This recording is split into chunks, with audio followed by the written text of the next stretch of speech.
बहुत सी नई जानकारी देखने को मिलेंगी। तो चलिए बिना देरी किए हुए वीडियो को शुरू करते हैं। तो चलिए वीडियो की शुरुआत करते हैं। तो जैसा कि आपको पता है कि जो सूर्य है ये सौर मंडल का प्रधान है, यानी कि इसे सौर मंडल का मुखिया कहा जाता है, क्योंकि सौर मंडल के जितने ग्रह हैं, क्षुद्र ग्रह हैं, धूमकेतु हैं या अन्य पिंड हैं, ये सूर्य के ही चारों ओर चक्कर लगाते हैं। तो इन्हीं के समूह को सौरमंडल कहा जाता है। सौरमंडल के प्रधान यानी कि मुखिया सूर्य के बारे में पढ़ेंगे। तो सूर्य क्या है? तो सूर्य एक तारा है। आपको पता ही होगा कि सूर्य भी एक तारा है और सूर्य सौरमंडल का प्रधान है। मैंने आपको बता ही दिया। अब हम देखते हैं कि जो सूर्य है ये हमारी आकाश गंगा में कहाँ पर स्थित है, यानी कि सूर्य की स्थिति क्या है हमारी आकाश गंगा में। तो पहले तो आप ये बताइए कि जो हमारी आकाश गंगा है इसका नाम क्या है। तो हमारी आकाश गंगा का नाम है दुग्ध मेखला, जिसे इंग्लिश में कहते हैं मिल्की वे। मिल्क यानी कि दुग्ध, वे मेखला। तो दुग्ध मेखला है हमारी आकाश गंगा। और जो सूर्य है ये हमारी आकाश गंगा के केंद्र से लगभग 26,000 प्रकाश वर्ष की दूरी पर स्थित है। कितनी दूरी पर? लगभग 26,000 प्रकाश वर्ष की दूरी। कुछ किताबों में 30,000 प्रकाश वर्ष भी लिखा हुआ है, पर यह लगभग है, याद रखिएगा। एग्जैक्ट डाटा आपसे नहीं पूछा जाता।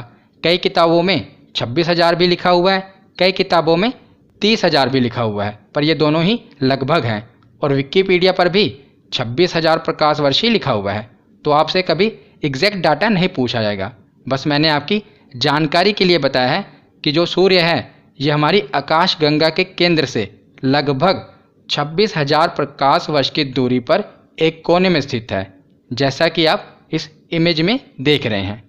और सूर्य हमारी आकाश गंगा के केंद्र के चारों ओर 250 किलोमीटर प्रति सेकंड की गति से परिक्रमा कर रहा है। तो जिस प्रकार हमारी पृथ्वी सूर्य के चारों ओर परिक्रमा करती है ना, ठीक उसी प्रकार सूर्य भी हमारी आकाश गंगा के चारों ओर परिक्रमा करता है। और इसकी परिक्रमा करने की गति पूछी जाती है, कितनी है?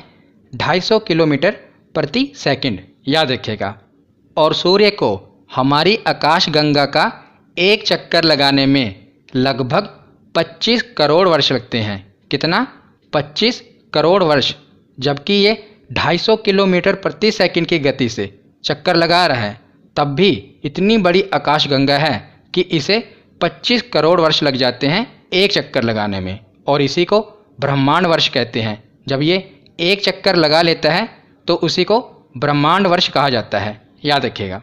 आगे है कि सूर्य अपने अक्ष पर पूर्व से पश्चिम की ओर घूमता है। बहुत ही इम्पोर्टेंट है, याद रखिएगा। अक्ष पर घूमना मतलब कि जैसे हम बचपन में लट्टू नचाते थे ना, लट्टू को घुमाते थे, तो लट्टू क्या करता था? वो भी अपने अक्ष पर घूमता था।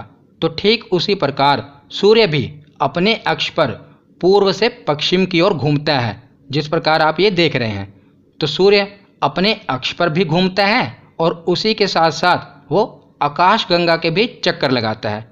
तो इसी प्रकार हमारी पृथ्वी भी है, वो भी अपने अक्ष पर भी घूमती है और उसके साथ ही साथ सूर्य के भी चारों ओर चक्कर लगाती है। तो याद रखिएगा, ये पूछा जाता है कि जो सूर्य है ये अपने अक्ष पर किस दिशा में घूमता है। तो पूर्व से पश्चिम की ओर घूमता है। अब हम आगे देखते हैं। तो आगे बढ़ने से पहले मैं आपको परिभ्रमण यानी कि रोटेशन और परिक्रमण यानी कि रिवॉल्यूशन, इसका अर्थ क्या होता है ये बता देता हूँ, क्योंकि कई बार इनकी परिभाषा पूछ ली जाती है और अक्सर इसे हम छोड़ देते हैं, क्योंकि ये बेसिक चीज़ें होती हैं और इन्हें हम छोड़ जाते हैं, पर आपको पता होना चाहिए। तो पहले देखते हैं कि परिभ्रमण यानी कि रोटेशन क्या होता है। तो परिभ्रमण का मतलब होता है जब कोई ग्रह अपने अक्ष पर घूमता है तो उसे परिभ्रमण कहते हैं। जैसा कि मैंने आपको बताया कि जब हम लट्टू को नचाते हैं तो वो क्या करता है? वो परिभ्रमण करता है, रोटेट होता है। उसी प्रकार जैसे हमारी पृथ्वी अपने अक्ष पर घूमती है, पृथ्वी भी अपने अक्ष पर पश्चिम से लेकर पूर्व की ओर घूमती है। याद रखिएगा, सूर्य पूर्व से पश्चिम की ओर अपने अक्ष पर घूमता है, पर हमारी पृथ्वी पश्चिम से पूर्व की ओर अपने अक्ष पर घूमती है। तो अब देखते हैं कि परिक्रमण यानी कि रिवॉल्यूशन किसे कहते हैं। तो परिक्रमण को परिक्रमा भी कहते हैं। तो जब कोई वस्तु किसी अन्य वस्तु को केंद्र मानकर उसके चारों ओर चक्कर लगाती है तो उसी क्रिया को परिक्रमण या परिक्रमा कहते हैं। तो जिस प्रकार जो चांद है हमारी धरती को केंद्र मानकर उसके चारों ओर क्या करता है, तो वो परिक्रमण यानी कि परिक्रमा करता है। जैसे हमारी धरती सूर्य को केंद्र मानकर उसके चारों ओर क्या करती है, तो परिक्रमण यानी कि परिक्रमा करती है। तो आशा करता हूँ आपको परिभ्रमण और परिक्रमण इनके बीच में अंतर स्पष्ट हो गया होगा। ये बेसिक चीज़ें होती हैं, हमको पता होनी चाहिए। इसकी परिभाषा पूछ ली जाती है। अब हम आगे देखते हैं। तो आगे अब हम सूर्य से संबंधित कुछ महत्वपूर्ण तथ्य देख लेते हैं। ये फैक्चुअल चीज़ें हैं, आपको पता होनी चाहिए सूर्य के बारे में। ये डायरेक्ट वन लाइनर क्वेश्चन पूछ लिया जाता है। तो पहला है कि सूर्य की पृथ्वी से औसत दूरी कितनी है। तो सूर्य की पृथ्वी से लगभग 14.96 करोड़ किलोमीटर यानी कि लगभग 15 करोड़ किलोमीटर औसत दूरी है। याद रखिएगा, एग्जैक्ट कितनी है, 14.96 करोड़ किलोमीटर। उसके बाद है कि जो सूर्य का व्यास है ये कितना है। तो सूर्य का व्यास है 13,92,000 किलोमीटर। याद रखिएगा कितना है, 13,92,000 किलोमीटर। उसके बाद है कि जो सूर्य है ये अपने अक्ष पर पूर्व से पश्चिम की ओर घूमता है। ये तो मैंने आपको बता ही दिया। उसके बाद है कि जो सूर्य का व्यास है ये पृथ्वी के व्यास से लगभग 109 गुना बड़ा है। कितना, 109 गुना। ये बहुत बार पूछा गया है। याद रखिएगा कि जो सूर्य का व्यास है ये पृथ्वी के व्यास से लगभग 109 गुना बड़ा है। तो आगे है कि ये जो सूर्य है इसको ये ऊर्जा कहाँ से मिलती है। तो सूर्य की ऊर्जा किस क्रिया से उत्पन्न होती है। तो इस क्रिया का नाम है नाभिकीय संलयन यानी कि न्यूक्लियर फ्यूज़न। तो नाभिकीय संलयन क्रिया के द्वारा ही सूर्य को ऊर्जा मिलती है, जिसमें हाइड्रोजन मिलकर हीलियम में बदल जाते हैं। तो उसी से नाभिकीय संलयन अभिक्रिया होती है और इसी अभिक्रिया से सूर्य को ऊर्जा मिलती है। याद रखिएगा। उसके बाद देखते हैं कि सूर्य में हाइड्रोजन, हीलियम और अन्य तत्व कितनी मात्रा में हैं, ये भी पूछ लिया जाता है। तो सूर्य में हाइड्रोजन की मात्रा है लगभग 71% और हीलियम की मात्रा लगभग 26.5% और बाकी के जो अन्य तत्व हैं इनकी मात्रा है लगभग 2.5%।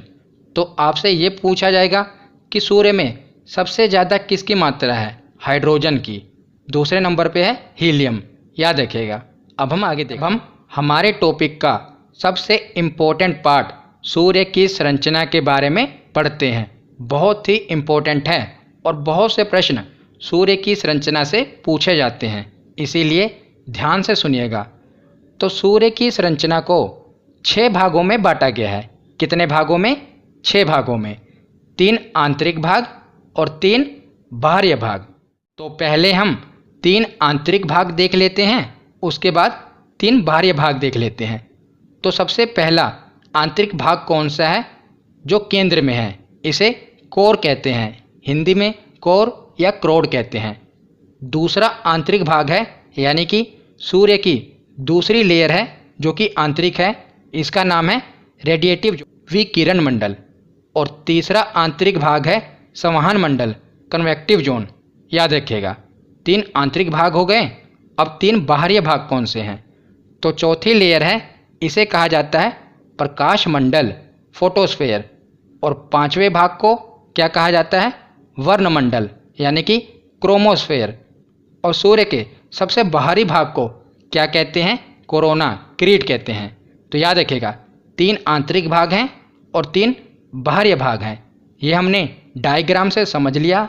अब हम इन्हें एक एक करके पढ़ते हैं। तो चलिए अब आगे देखते हैं। तो शुरुआत हम करते हैं सूर्य के सबसे आंतरिक भाग यानी कि केंद्र से। तो इसे कोर कहा जाता है, हिंदी में क्रोड या कोर कहते हैं। तो इसे सूर्य का पावर हाउस कहते हैं क्योंकि यहीं से सूर्य की ऊर्जा उत्पन्न होती है। तो सूर्य का केंद्रीय भाग क्रोड कहलाता है और केंद्र का तापमान लगभग 15 मिलियन डिग्री सेल्सियस होता है। कितना? 15 मिलियन डिग्री सेल्सियस। और जिससे यहाँ पर जो सभी पदार्थ होते हैं ये प्लाज्मा अवस्था में पाए जाते हैं। ना ये ठोस में होते हैं, ना द्रव में होते हैं, ना गैस में होते हैं, क्योंकि इतना ज़्यादा तापमान है कि ये जो भी पदार्थ हैं यहाँ पर प्लाज्मा अवस्था में होते हैं, याद रखिएगा। और यहीं पर नाभिकीय संलयन की अभिक्रिया होती है। हमने पीछे पढ़ा कि जो सूर्य को ऊर्जा मिलती है वो किस क्रिया से मिलती है? नाभिकीय संलयन अभिक्रिया। तो यहीं पर वो अभिक्रिया होती है, नाभिकीय संलयन अभिक्रिया, यानी कि हाइड्रोजन मिलकर हीलियम बनाते हैं, उसी से सूरज को ऊर्जा मिलती है। तो जिससे इसे अपार ऊर्जा मिलती है। तो हमने पढ़ ही लिया कि कोर को सूर्य का पावर हाउस कहते हैं, यहीं से इसको ऊर्जा मिलती है। तो ये हुआ पहला भाग। अब हम इसका दूसरा आंतरिक भाग देखते हैं। तो कोर के बाद अब हम सूर्य का दूसरा आंतरिक भाग विकिरण मंडल के बारे में यानी कि रेडिएटिव जोन के बारे में पढ़ते हैं। तो सूर्य का यह जोन कोर को चारों ओर से ढके हुए है, क्योंकि जो कोर है ये केंद्र में है और जो विकिरण मंडल है ये दूसरा भाग है, आंतरिक भाग। तो इसने कोर को चारों ओर से ढका हुआ है और कोर में अत्यधिक ऊर्जा उत्पन्न होती है। तो वो फिर विकिरण मंडल से आगे बढ़ते हुए विद्युत चुंबकीय विकिरण के रूप में पहुंचती है। तो यहाँ से विद्युत चुंबकीय विकिरणें निकलती हैं, जैसे कि एक्सरे, गामा किरणें या फोटोन। और ये जो हानिकारक किरणें हैं ये पृथ्वी में प्रवेश नहीं कर पाती, क्योंकि जो पृथ्वी का वायुमंडल है और जो ओजोन परत है इनको अपने अंदर प्रवेश नहीं करने देती जो हानिकारक किरणें हैं। तो याद रखिएगा। तो सूर्य का तीसरा आंतरिक भाग है संवहन मंडल, कन्वेक्टिव जोन। यहीं से ऊर्जा का आगे संवहन होता है। तो जो कोर से ऊर्जा निकलती है वो आगे संवहन मंडल से होकर गुजरती है और इसी जोन में हाइड्रोजन के बने सेल पाए जाते हैं। आप देख रहे हैं तो हाइड्रोजन के बहुत से सेल संवहन मंडल में पाए जाते हैं और इन्हीं के बीच से ऊर्जा का आगे संवहन होता है, इसी को संवहन मंडल कहा जाता है। तो सूर्य के तीनों आंतरिक भाग हमने पढ़ लिए। अब हम सूर्य के तीनों बाहरी भाग पढ़ते हैं। तो सबसे पहले है प्रकाश मंडल। आप देख रहे हैं ये लेयर है प्रकाश मंडल की और ये सूर्य की संरचना का सबसे इम्पोर्टेंट पार्ट है। यहीं से बहुत से प्रश्न बने हैं। तो जो प्रकाश मंडल है यही वो भाग है जो हमें सूर्य का दिखाई देता है। जिस भाग को हम देख पाते हैं वो प्रकाश मंडल ही है, याद रखिएगा। इसीलिए इसे दृश्य भाग कहते हैं, क्योंकि यही वो भाग है जो हमें दिखाई देता है। और इसका तापमान 6000 डिग्री सेल्सियस होता है। कितना? 6000 डिग्री सेल्सियस। ये प्रश्न बहुत बार बना है कि कौन सा भाग है जो हमें सूर्य का दिखाई देता है। वो है प्रकाश मंडल यानी कि फोटोस्फीयर। तो प्रकाश मंडल के साथ साथ आपको सौर कलंक यानी कि सनस्पॉट के बारे में भी पता होना चाहिए। ये भी बहुत बार पूछा जाता है। तो सौर कलंक क्या होता है? तो सूर्य के प्रकाश मंडल पर कुछ काले धब्बे दिखाई देते हैं, आप देख रहे हैं ना। तो ये धब्बे जो हैं इन्हीं को सौर कलंक कहा जाता है, क्योंकि सूर्य से लगातार ऊर्जा का स्थानांतरण हो रहा है। तो लगातार सूर्य से ऊर्जा का स्थानांतरण होने की वजह से कुछ काले धब्बे बन जाते हैं, इन्हीं को सौर कलंक कहा जाता है। और इनका तापमान 4000 डिग्री सेल्सियस से लेकर 1500 डिग्री सेल्सियस तक होता है। तो इनका तापमान सूर्य के तापमान से अपेक्षाकृत काफ़ी कम होता है, इसीलिए हमें यहाँ पर काले धब्बे दिखाई देते हैं जिन्हें सनस्पॉट कहा जाता है। याद रखिएगा, ये पूछा जाता है, इसको याद रखिएगा। और सौर कलंकों की संख्या में लगभग 11 वर्षों के चक्र के दौरान वृद्धि तथा कमी होती है और इसी 11 वर्षों को हम सौर चक्र कहते हैं, याद रखिएगा। तो यहाँ से हमने सीखा कि जो प्रकाश मंडल है यही भाग सूर्य का हमें दिखाई देता है और इसका तापमान लगभग 6000 डिग्री सेल्सियस होता है। और जो सौर कलंक होते हैं ये सूर्य के प्रकाश मंडल पर कुछ काले धब्बे होते हैं जिनका अपेक्षाकृत तापमान बहुत कम होता है और ये हमें धब्बे जैसे प्रतीत होते हैं। इन्हीं को सौर कलंक कहा जाता है और सौर कलंक की संख्या में लगभग 11 वर्षों के चक्र के दौरान वृद्धि तथा कमी होती है, जिसे सौर चक्र कहते हैं। तो इतना कुछ हमने इस स्लाइड से सीखा और ये बहुत ही इम्पोर्टेंट है, इन्हें याद रखिएगा। अब हम आगे देखते हैं। तो प्रकाश मंडल के बाद सूर्य का बाहरी भाग होता है वर्णमंडल, जिसे क्रोमोस्फेयर कहते हैं। तो यह प्रकाश मंडल के ऊपर का आवरण होता है जिसे वर्णमंडल कहा जाता है और इसे सूर्य का वायुमंडल भी कहते हैं। किसे?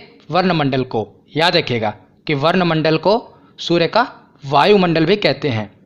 तो वर्णमंडल के साथ साथ आपको सौर ज्वाला के बारे में भी पता होना चाहिए। तो सौर ज्वाला क्या होती है? सौर ज्वाला सूर्य की सतह पर होने वाले वे विस्फोट होते हैं।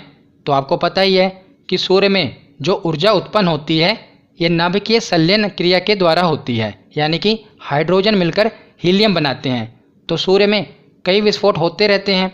तो इन्हीं विस्फोट को जो अत्यधिक मात्रा में ऊर्जा उत्सर्जित करते हैं।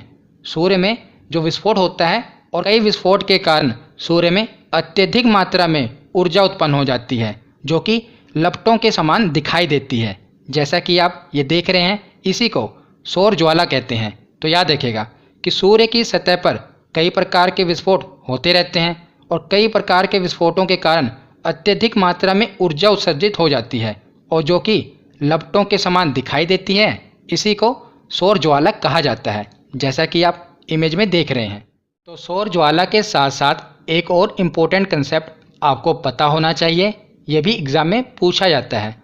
तो कई बार क्या होता है कि सौर ज्वाला यानी कि जो ये सूर्य से अत्यधिक मात्रा में ऊर्जा उत्पन्न हुई है ये पृथ्वी तक पहुंच जाती है।